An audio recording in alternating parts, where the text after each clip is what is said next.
Bismillahirrahmanirrahim. Cara perang oleh Sun Tzu, bab 11. 9 situasi. Sun Tzu berkata, seni perang mencakupi 9 jenis tanah atau medan, yakni medan tersebar, medan yang mudah, medan yang direbutkan, medan terbuka, medan yang bersimpangan, medan yang serius, medan yang sukar, medan yang membataskan pergerakan, dan medan yang terdesak. Apabila pemimpin pasukan sendiri berperang di dalam kawasannya sendiri, maka itulah yang digelar sebagai medan tersebar. Apabila sesebuah pasukan telah memasuki wilayah musuh, namun tidaklah terlalu jauh, maka ia disebut sebagai medan yang mudah. Medan yang memberi kelebihan kepada kedua-dua belah pihak digelar sebagai medan yang direbutkan.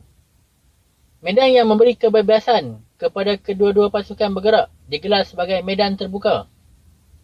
Medan yang membuka kunci kepada 3 negara berdampingan, maka barang siapa yang menguasainya akan beroleh empire dan keuntungan besar. Ia digelar sebagai medan yang bersimpangan. Apabila tentera telah memasuki bahagian penting atau jantung kepada wilayah tertentu, langsung meninggalkan beberapa buah kota yang berbenteng di belakangnya, ini digelar sebagai medan yang serius.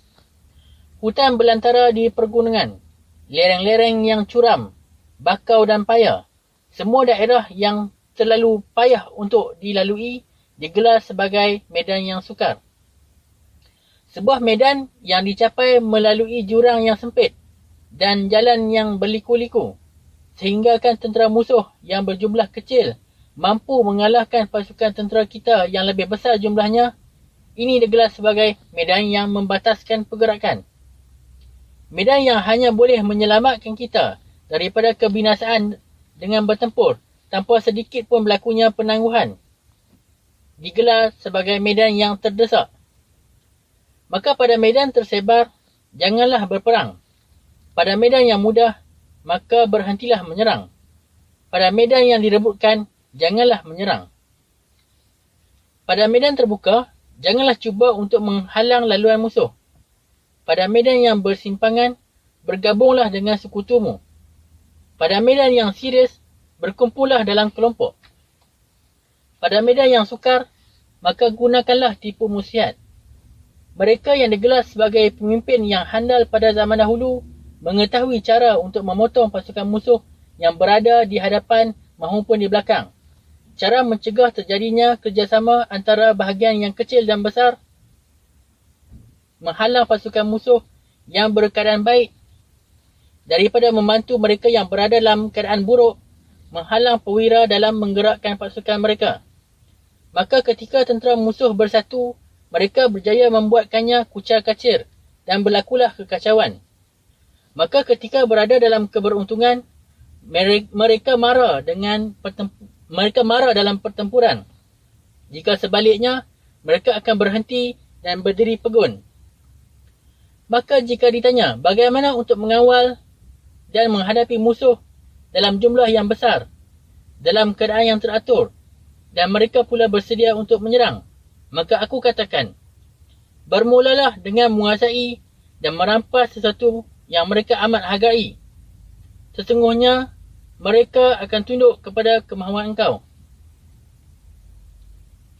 Kepantasan ialah inti kepada peperangan. Maka rebutlah peluang ketika pihak musuh berada dalam keadaan tidak bersedia. Majulah melalui jalan-jalan yang tidak dijangka, serta seranglah di kedudukan-kedudukan yang tidak dikawal. Berikut ialah prinsip-prinsip yang perlu diteliti ketika mengempur pihak lawan. Semakin jauh engkau memasuki sesuatu wilayah, maka semakin eratlah perpaduan sesama tentera dalam pasukanmu. Maka semakin rumitlah pula pihak musuh untuk mengatasi pasukanmu itu. Pada wilayah yang subur, carilah harta rampasan perang untuk memenuhi keperluan pasukanmu. Dengan penuh cermat, pelajarilah keadaan tenteramu dan jangan pula engkau membuatkan mereka bekerja terlalu keras. Tumpukan tenaga dan kumpulkanlah kekuatanmu. Usahakanlah supaya pasukan tenteramu sentiasa sahaja bergerak dan rangkalah rancangan-rancangan yang tidak terduga. Tempatkan tenteramu pada kedudukan yang memustahilkan mereka untuk melarikan diri. Maka mereka akan lebih memilih mati daripada meloloskan diri. Jika mereka akan berdepan dengan kematian, maka tiada sesuatu pun yang mereka tidak akan mampu capai. Pegawai dan tentera mereka akan mengerahkan sepenuh tenaga dan kekuatan mereka. Tentera yang terdesak tidak akan mempunyai rasa takut. Jika tiada tempat untuk berlindung, maka mereka terus berdiri tegak. Jika mereka berada di wilayah musuh, mereka akan menunjukkan sikap keras kepala. Jika tiada bantuan yang dihulurkan, mereka akan bertempur bermati-matian. Justru itu, tanpa menunggu untuk diarah, mereka akan sentiasa berada dalam keadaan siap siaga. Tanpa diminta, mereka akan melaksanakan kemahuanmu. Setia denganmu tanpa batas. Tanpa memberikan perintah, mereka boleh dipercayai. Janganlah mempercayai petanda-petanda. Janganlah mempercayai hal yang karut-marut. Hanya sehingga sampai ajalmu, maka tiada apa ancaman yang perlu ditakuti. Jika tentera kita tidak memiliki wang yang banyak, itu tidaklah bermakna bahawa mereka tidak mahu menjadi kaya. Jika hidup mereka singkat, itu tidaklah bermakna mereka tidak suka berlama-lama. Pada hari isytihar perang, tenteramu mungkin menangis. Yang berdiri akan menyapu air mata dengan pakaian. Yang rebah akan membiarkan air mata membasahi pipi. Akan tetapi, ketika mereka dibawa ke medan perang, maka keberanian yang ditunjukkan menyerupai cuancu atau sauke. Seorang pakar taktik yang handal adalah diibaratkan seperti Shuai Jan, juga perihalnya. Shuai Jan ialah sejenis ular yang boleh ditemui di kawasan pergunungan Chang. Maka jika engkau menyerang ular itu di bahagian kepalanya, engkau pula akan diserang dari ekornya. Maka jika engkau menyerang ular itu di bahagian ekornya, engkau pula akan diserang dari kepalanya. Maka jika engkau menyerang ular itu di bahagian tengah badannya, engkau pula akan diserang sekaligus daripada kepala dan ekornya. Maka, jika ditanya sama ada mampukah seseorang tentera itu meniru gerak laku seperti seekor Shuai Jan, maka jawablah, ya. Dan walaupun orang-orang Wu dan Yue itu berseteru, akan tetapi di satu ketika mereka menyeberangi sebatang sungai dalam sebuah perahu yang sama dan ribut badai pula melanda. Maka saling bergandinglah kedua-dua seteru itu. Ibaratnya tangan kiri membantu tangan kanan juga. Maka tiadalah benar-benar cukup untuk mempercayai seseorang hanya kerana mereka menambat kuda atau membenamkan roda kereta perisai mereka. Maka prinsip untuk mengendalikan sesebuah pasukan ialah dengan menetapkan satu piawaian terhadap tahap keberanian yang harus dicapai oleh semua anggota. Menggali kelebihan daripada tentera yang kuat dan lemah ialah persoalan tentang bagaimana untuk menggunakan medan perang sebaiknya. Maka seorang panglima yang handal akan menangani pasukannya sebagaimana dia menangani seorang individu, mahu tak mahu bergandingan. Memanglah menjadi tugas seorang panglima untuk berdiam dan menjaga setiap kerahsiaan, jujur dan adil, serta dengan itu mampu mengendalikan aturan atau memberi perintah. Dia perlu mempunyai keupayaan untuk mengaburi mata pegawai dan tenteranya dengan tingkah laku dan penampilan. Maka terus menyembunyikan rahsia-rahsia yang dimilikinya. Dengan mengubah susunan dan menukar rancangan, seorang panglima akan membuatkan musuh mereka terpinga-pinga tanpa mempunyai pengetahuan. Dengan menukar kedudukan kem dan menempuhi laluan yang berbelit-belit, dia berupaya mencegah musuh daripada mengetahui niat asal dan tujuannya. Pada saat-saat yang genting, seorang ketua tentera akan bertindak sebagaimana dia telah memanjat sebuah tangga menuju puncak. Kemudian dia menendang pula tangga itu. Dia membawa bala tenteranya jauh ke dalam wilayah musuh sebelum menghulurkan bantuan. Dia membakar barang setiap perahu serta periuk belanga seperti seorang pengembala yang mengawal kawanan biri-biri. Dia membawa tenteranya ke sana kemari tanpa seorang pun yang mengetahui tujuannya. Maka itulah tugas seorang panglima, yakni mengumpulkan pasukannya dan membawa mereka menuju masuk ke lembah bahaya. Maka terdapat 9 langkah yang berbeza, mengikut 9 jenis medan yang berbeza juga. Kegunaan taktik menyerang atau mempertahankan dan prinsip asas sifat manusia itulah hal yang betul-betul perlu dipahami. Maka ketika hendak menakluki wilayah musuh, prinsip asasnya ialah dengan mengempur masuk jauh ke dalam membawa kepada kesatuan. Mengempur masuk dengan dekat membawa kepada keadaan berteraburan. Apabila engkau meninggalkan negaramu di belakang dan mengempur pihak musuh di wilayah yang berdekatan, maka engkau kini berada dalam medan yang genting. Maka jika terdapat cara ataupun laluan untuk saling berhubung antara keempat-empat sisi, maka itulah salah satu ciri medan yang bersimpangan. Jika engkau memasuki jauh ke dalam sesebuah wilayah, maka itu ialah sebuah medan yang serius. Maka ketika engkau memasuki sesebuah wilayah tetapi tidaklah terlalu jauh maraannya, maka itulah yang digelar sebagai medan yang mudah. Apabila engkau menghadapi musuh dengan kekuatannya di bahagian belakangmu dan laluan yang sempit pula di hadapanmu, maka itulah yang digelar sebagai medan yang membataskan pergerakan. Jika tiada langsung tempat atau kawasan untuk berlindung, maka itulah yang digelar medan yang terdesak. Maka di medan tersebar, aku akan membangkitkan kesedaran pasukanku untuk bersatu padu. Di medan yang mudah, aku melihat adanya hubungan yang erat di semua bahagian pasukan tenteraku. Di medan yang direbutkan, aku akan mempercepatkan pergerakan bahagian belakang pasukan tenteraku. Di medan terbuka, aku akan berwaspada dan menumpukan sepenuh perhatian terhadap bahagian pertahananku. Di medan yang bersimpangan, aku akan menggabungkan sekutuku.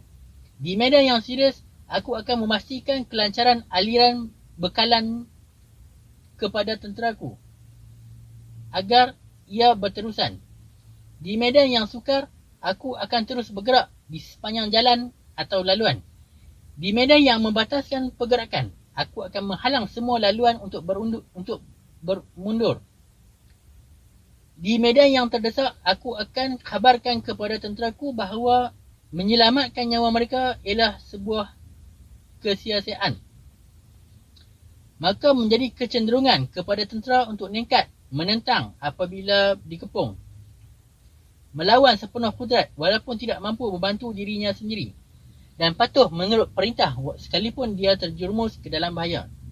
Kita tidak boleh bersekutu dengan raja atau penguasa lain di sekeliling, sehinggalah kita mengetahui dengan baik setiap reka rencana mereka.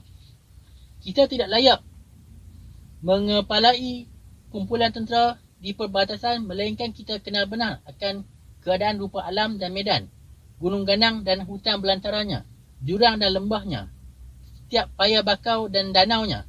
Kita tidak akan mampu untuk mendapat kelebihan daripada reka alam semula jadi, melainkan kita memanfaatkan sendiri barang petanda di setiap lokaliti. Mengabaikan salah satu daripada 4 atau 5 prinsip ini bukanlah sikap seorang panglima perang. Apabila panglima perang menyerang sesebuah negara yang berkuasa, kepanglimaannya membuatkan tentera-tentera musuh tiada daya untuk bergabung. Dia membuatkan musuhnya berasa gerun, malah hormat. Maka sampai sekutu-sekutu mereka pun sudah takut untuk bergabung dengan mereka. Maka dia pun tidak terhegeh-hegeh untuk bergabung dengan mereka semua ini atau mengambil kuasa ke atas jajahan lain. Panglima perang ini hanya kekal terus menjalankan rancangan rahsianya, membuatkan musuhnya terpinga-pinga dalam kekaguman dan ketakutan. Maka oleh sebab itu dia memperoleh kejayaan dalam menawan wilayah-wilayah musuh dan menakluki segala jajahan dan kerajaan mereka. Kurniakanlah penghargaan tanpa melihat kepada undang-undang. Berilah perintah tanpa merujuk kepada rancangan terdahulu. Maka dengan itu, engkau akan mampu mengawal seluruh pasukan tentera seperti engkau mengawal seorang tentera sahaja. Nyatakanlah rancangan tindakanmu kepada pasukan tenteramu, tetapi jangan sekali-kali engkau biarkan mereka mengetahui setiap segala rencana dan musyihat. Jika situasi yang terpamer begitu menyenangkan, begitu memudahkan, maka khabarkanlah kepada mereka. Dan jika tidak, maka engkau perlu berdiam diri. Maka tempatkan tenteramu pada bahaya yang mampu membunuh. Mereka akan selamat pada situasi dan lembah yang sukar. Mereka juga akan berjaya melepasinya dengan selamat. Maka hanya ketika sesebuah pasukan itu terjatuh ke dalam kancah yang berbahaya, barulah mereka berupaya melancarkan sesebuah serangan yang membawa kemenangan. Maka kejayaan dalam peperangan diperoleh dengan menyesuaikan diri kita dalam perancangan musuh secara berhati-hati. Maka secara terus menerus jika kita menyerang bahagian sayap musuh, lambat laun akan terbang juga ketua musuh. Inilah yang digelar sebagai kemampuan untuk mencapai sesuatu dengan kaedah muslihat yang mutlak. Pada hari engkau menggalas tugas pimpinan, maka halanglah laluan masuk di bahagian hadapan, musnahkanlah setiap catatan rasmi, serta halanglah semua laluan keluar masuk para utusan.